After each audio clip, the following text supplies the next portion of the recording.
All right, gang, stat 1150, confidence intervals for proportions. Easy for you to say, not for me. Guys, when you see proportions, what I want you to think is you have categorical data, categorical variable.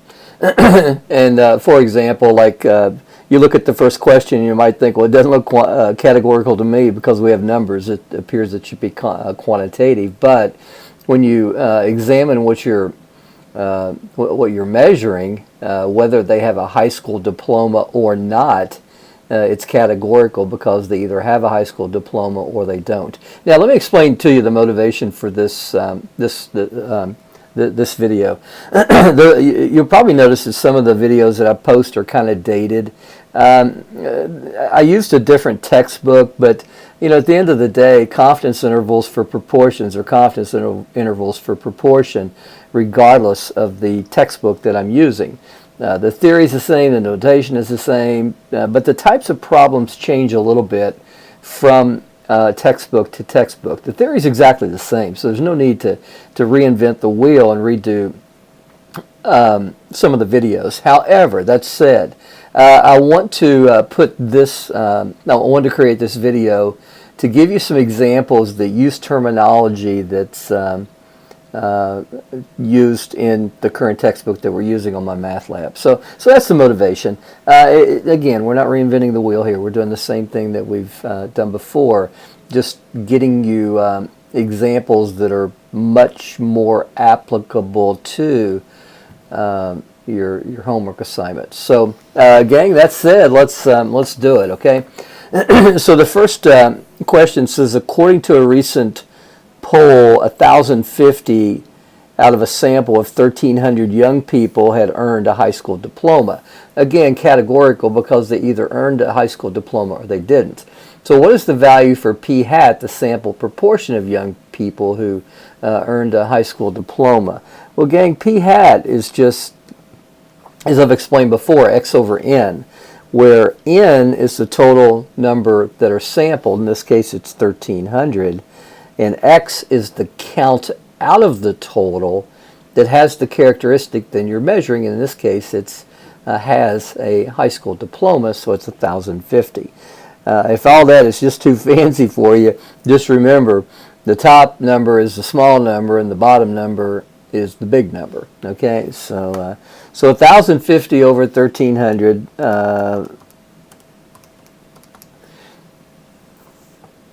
No typos, right? Yeah, is 0.808. Now, depending on how far they want you to go out, I think MyMathLab is pretty consistent with going out 3 places.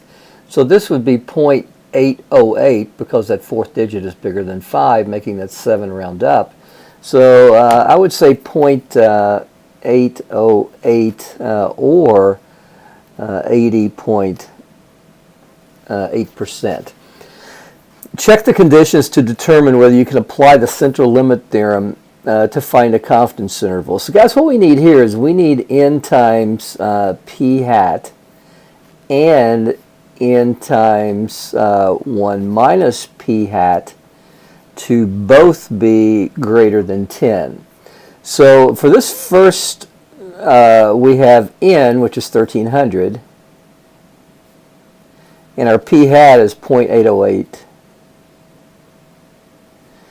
And clearly that's bigger than 10. I mean, it's going to be quite large, actually. 1,300 times 0.808, it's going to be over 1,000. So 1,050. So regardless, it's bigger than 10.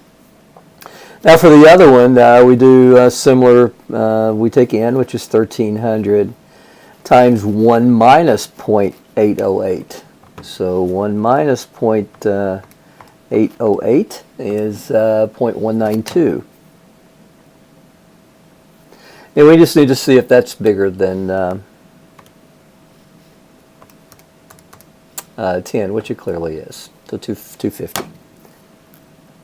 So yes, the conditions are met to apply the central limit theorem for the confidence interval. Now, the next thing we do, we want to find a 95% confidence interval for the population proportion. Now, what's the difference between the population proportion and the population sample, or the sample proportion and the population proportion? The sample proportion is what we collect. This is what we know. We know that 80.8% of these 1,300 has a college diploma. But we want to know of all young people, what percent has a high school diploma. So we're generalizing our results here to the larger population, and we want to use a 95% confidence level to make that estimate. Well, gang, I would always use the calculator or technology if I'm going to do something like this. And what I would do here is stat, go over to test, and come down to 1 prop z interval. All right? So I have 1,050, which is my x, out of my n, which is 1,300. I want a confidence level of 95. You can use 0.95 or 95. It's up to you. And do the calculate. So what we have is we have 0.786 and 0.829.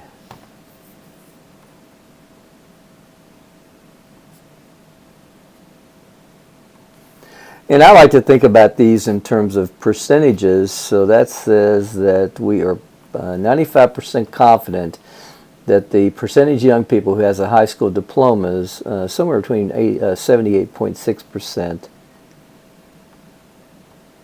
and 82.9%. Okay? Guys, it's that easy. The calculator makes your calculations so easy. Imagine that. It's kind of why we have calculators, right? All right, changing things just a little bit on number 2. A poll was taken in a certain country where adults were asked whether they are thriving or struggling. 82% of the sample, 550 people, said they were struggling. What is the standard error? Now, guys, first thing we have to do is we have to find p hat. And again, it is x over n. Well, guys, in this situation, x is the count, which is 82% out of the 550.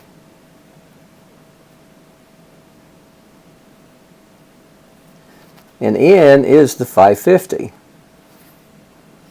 All right, so our x here, the count is 451 out of the whole of 550. Now, something wacky is going to happen here. Now, let's take 451 divided by 550, and we're going to get something we know very well, the 82%. Now, why did I go through all that? Now, there's a teaching moment. Guys, to find your count, you have to take the percent times the whole.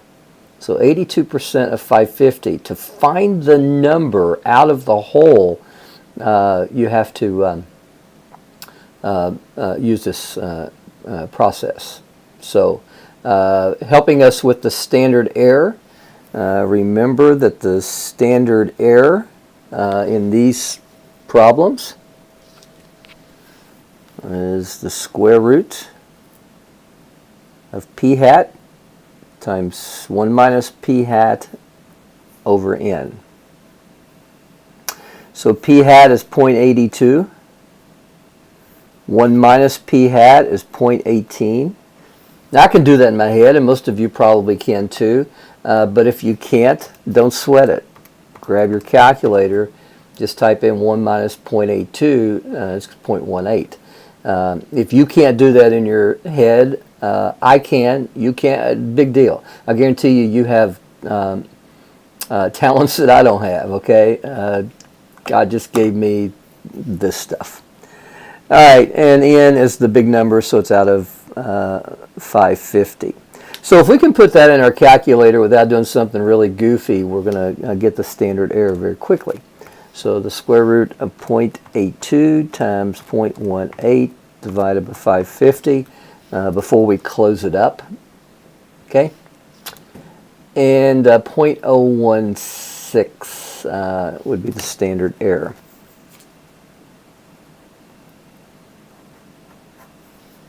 All right? Standard error just allows the variation, because if we really cared in this country the percentage of adults who were struggling, we could go out and take a sample here of 550. and we found that 82% of this 550. Well, if we went out in this country and chose another random sample of 550 more adults, different adults, then we would have sampling variation. We wouldn't get 82% the next time. We might get 81%. We might get 79%. We might get 86%. Samples vary, and this standard error allows us to describe the variation in those samples. Okay? All right. Find the margin of error for the 95% confidence interval. Now, gang, this is where it was really important back here to find the count that corresponds to the percentage, 82% of 550, because we're going to use that now in our calculator. So, gang, it worked before, so let's do it again.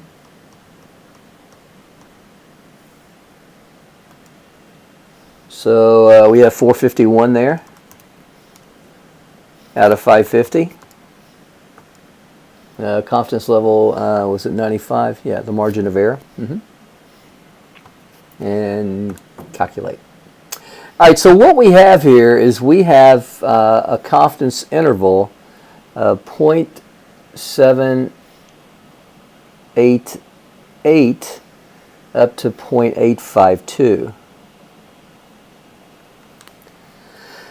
Now, gang, the definition of a margin of error is if we take our center. Now, our p-hat's going to be right in the middle. 0.82 is going to be right in the middle. And we add margin for error because we know the samples vary. So the difference from the p-hat up to this upper value or from p-hat to the lower value is the margin of error. The easiest way to do it is just take the difference in the whole interval and just divide by 2 just to get that one part. So the margin of error here, I'm going to take 0.852 minus 0.788 divided by 2.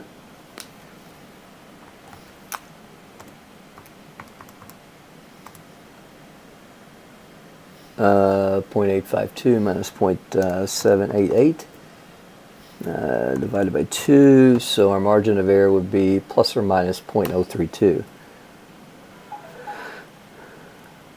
Now, in this recent presidential election, the polls missed stuff insanely bad. You know, who's going to vote for Clinton? Who's going to vote for Trump? Who's going to vote for a third party? Gary Johnson. You know, whatever you wanted to do there.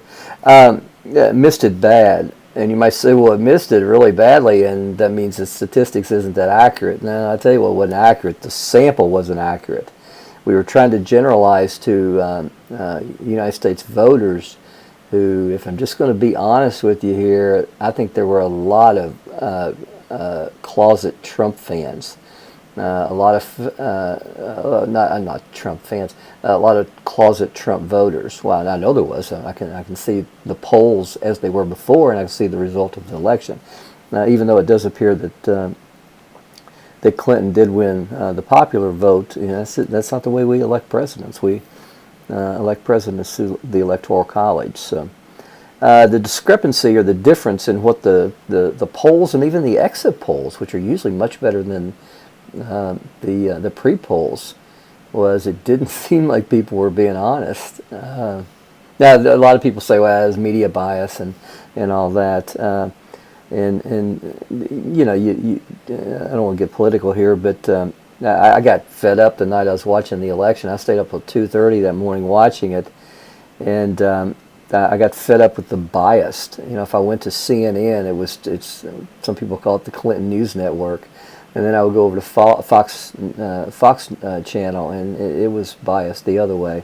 And I just wanted some good old unbiased reporting, but it's just hard to find that anymore. Okay, my rant for the day, all right? And I will tell you a little story. I'm getting a little bit of a tangent here.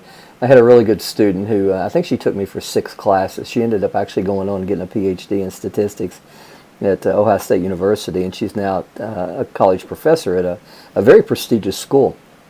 But anyway, I'm not going to call her out here, but and there's no reason not to because she didn't say anything wrong. But we were, it seemed like I was having dinner with her one night or something. We were at a conference, and she said, Dr. Darber, I just have a question. She said, I've had you for like 6 classes. I still don't know whether you're a Democrat or a Republican. One time you'll say something where it makes me think you're Democrat. One time you'll say something that makes me think you're a Republican. Which one are you? Well, she still doesn't know because I didn't tell her. I side very, very strongly on certain issues with a more conservative platform, but then there are certain things that I'm much more liberal on. So I am very confusing. Well, speaking of not confusing is a great segue there, right? That is how to report the 95% confidence interval. So, well, we don't need to do anything. Duh. I'm talking about politics here, and I'm forgetting the obvious. Because the easiest way to get the margin of error for a 95% confidence interval is to calculate the interval. So we've already done it. All right, part D. Suppose in the past 75% of the adults from this country said they were struggling. Does this interval support or refute? Well, if the 75% is contained within the interval, then it supports it. There's a 0.95 probability this interval contains the true percentage. If the true percentage is in there, then it supports it. If the true percentage is not in there, then it doesn't support it, refutes it. So, and guys, in this case, it refutes the 75% claim because 75% is not contained in our interval. Suppose in the past 79.5% said that they were struggling. Well, 79.5% is in our interval, so this would support the claim. All right, gang, this is a short video. If I hadn't got on my little political tangent, it would have been shorter. Instead of calculating a 95% confidence interval with the information from the previous question, okay, this deals with the people struggling or not struggling or whatever it was, thriving or struggling. Report an 80% and a 99% and how they compare. So ultimately what I want to do here is I want to compare an 80%, a 95%, and a 99%. So I want to calculate the interval in each case. And I also want to come out here and look at the margin of error, which gives me an indication of the width. It's actually half the width. But so we know that 95% is 0.788 up to 0.852, and the margin of error was plus or minus 0.032. All right. So let's see what would happen if we had done an 80% instead. Guys, let me get, see if I can get the quality a little bit better. Okay, so getting an 80%, you know, it's with your calculators, it's just easy to do. It's not a major exercise at all. Just come down to one prop Z interval. Change the confidence level from 95 to 80.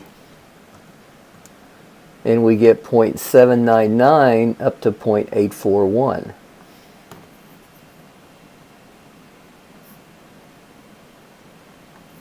Is that right? 0.841, yeah. So the margin of error is going to be 0.841 minus 0.7 divided by 2, so 0.021. So the margin of error is less for the 80%. And you probably can go ahead and see this. Probably it's going to be more for the 99%. But since it's so easy to make these calculations with your calculator, let's just let's go ahead and do it. And I'm going to put up a video very soon. You're going to have another R assignment really soon. You'll have 4 for the semester, and you'll have another one coming up real soon. All right, so we go 99% there and do a calculate, and you'll see it ranges from 0.778 to 0.862. What did I say? 862. All right, so the margin of error is going to be 0.862. 0.788 divided by 2, 0.037. Now, what happens, gang, is as the confidence level increases, our margin of error will increase. It doesn't mean that this is better. It doesn't mean that it's better because we have a 99% versus 80%. It's a complete trade-off. We have more confidence because we have a wider interval, so we're more likely to catch it. 80%, we have less margin for error, less width on the interval, so we can express less confidence.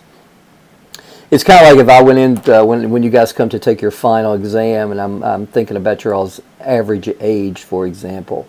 Well, if someone says, you know what, Doug, I bet you that the average age of your students in your Stat 1150 class is somewhere between 0 and 100. Well, duh, I could give a whole lot of confidence there. In fact, I'd almost go as high as I could to 100% because we have gone so ridiculously wide on the interval. So I'm going to have a lot of confidence at this interval because it's so ridiculously inappropriately wide that it captures the average age of my Stat 1150 students. But what if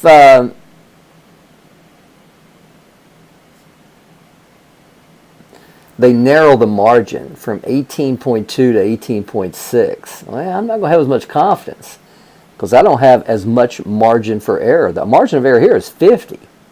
The margin of error here is 0.4 divided by 2, 0.2, plus or minus 0.2.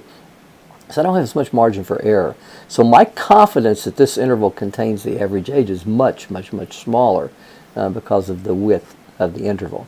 Well, gang, that's all I got. I hope this helped. This will definitely help with your assignments. Hope things are going well, and hope this online class is working well for you. Take care.